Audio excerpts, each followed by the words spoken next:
Today's mission is to get this staircase wall done, and then the little door, the little wall around the door frame downstairs. So I'm just going to start by putting some gaffer tape along the top of these stair stringers, really, just to protect them, because I think they've had a rub down and a primer, maybe an undercoat. So I'm just going to put some tape down it. It gives a nice straight line to the plaster as well, really. Simple little job, takes 2 minutes, but looks well worth it afterwards.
If you're just starting out in plastering, try and get in the habit of doing this taping up on these doors and things.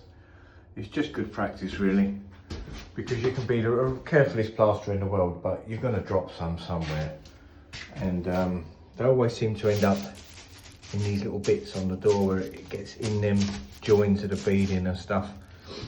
So just for 5 or 6 quid for a roll of that gear, everywhere, you know, on top of the radiator, round on the valves. It just makes for a lovely quick clean up. And also, believe me, customers will be well impressed with the tidiness. It goes a long way, that does. If you're this tidy working around someone's house and then they're speaking to their friends and they say, oh, do you know a plasterer? And they'll say, oh yes, Sylvie dear, you only use a young man who we used, he was ever so tidy dear. And that's the sort of conversations that go on over a scone or two. So, you know, if I run a little roll of that, you could be the king of the castle. Right, now time to chuck these walls on, and I've got some stop beads just to go around right at the edges there. So I'm going to have to put the plaster on first, and then bed it in really. Now, I don't like these stop beads because they never want to sit straight, but we'll have a go. Let's do what we can, eh?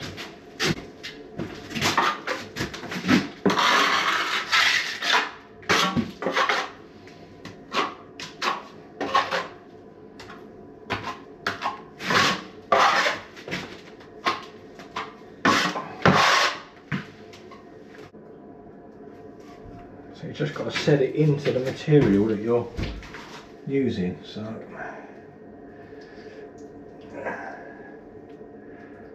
that's it, just bed it in. Bed it in, try and push them in flat so they're all tight to the surface.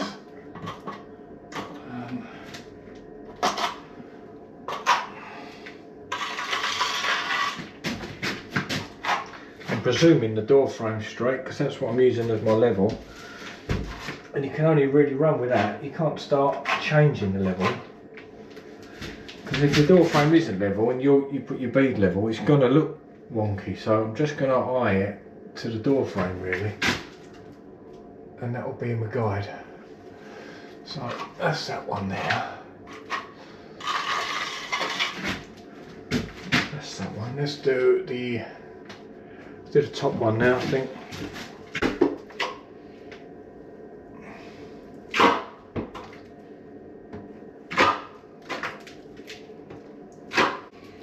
I can feel this header is always coming out and it's leaning in, but you can only put them beads to the door frame. You can't really start bringing the edge of the stop bead out to match that, so it might have a little bit of a curvature in it, but all I'm ensuring is that the stop bead sits tight to this plastic door frame, and then that way it's just going to look good when it's decorated then.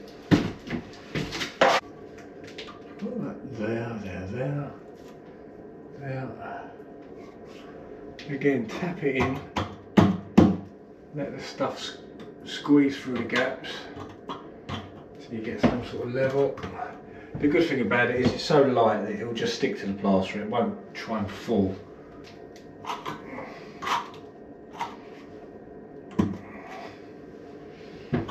Again, all I'm looking for is that bead is touching this plastic, because that's going to be the finished look.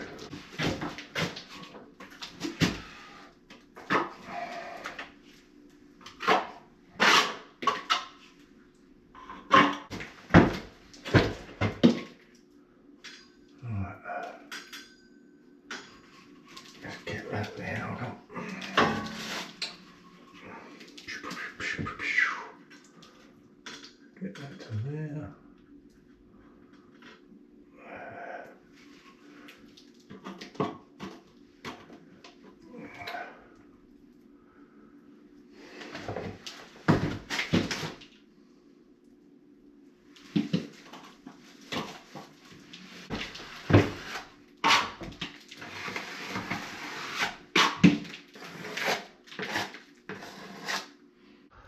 Right, so stop beads are on, and you can see I just wanted them to get tight to the door frame.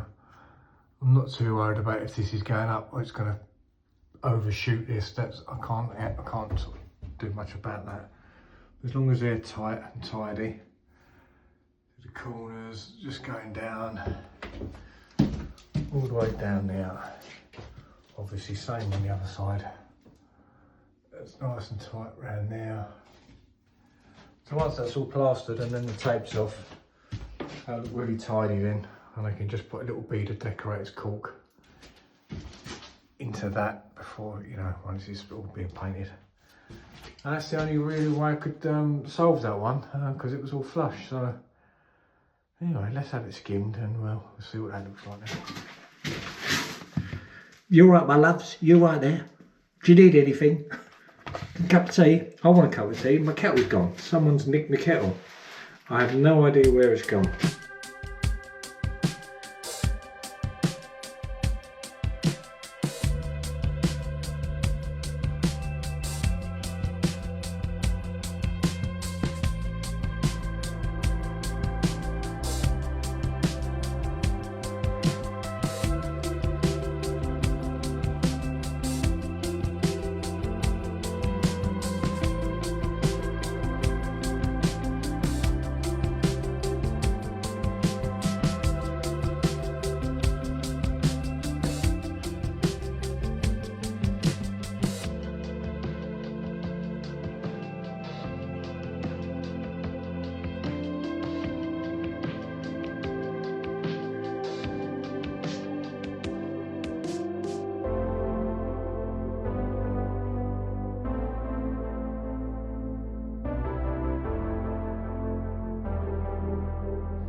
Right, that was an awkward little bugger.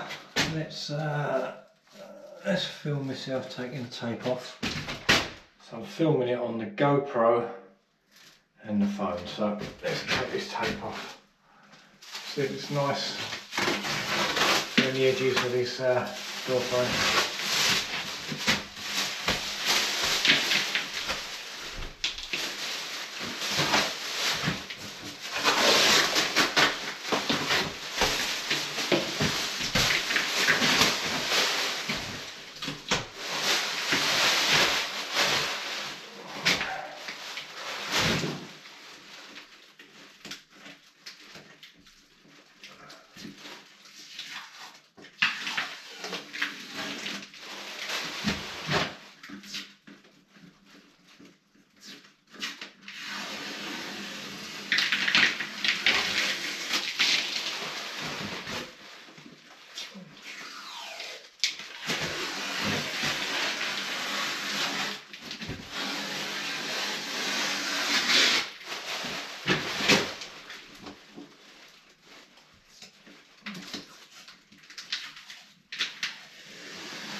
There we have it, that looks tidy.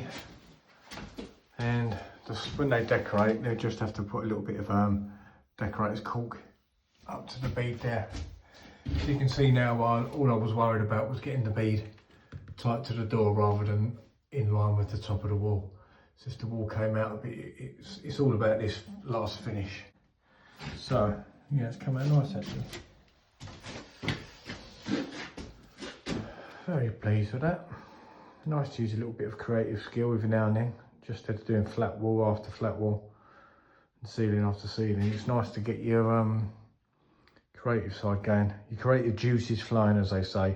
Oh, matron! I've still got a bit more work to do in here. I'm going to do the bathroom. It's got to be done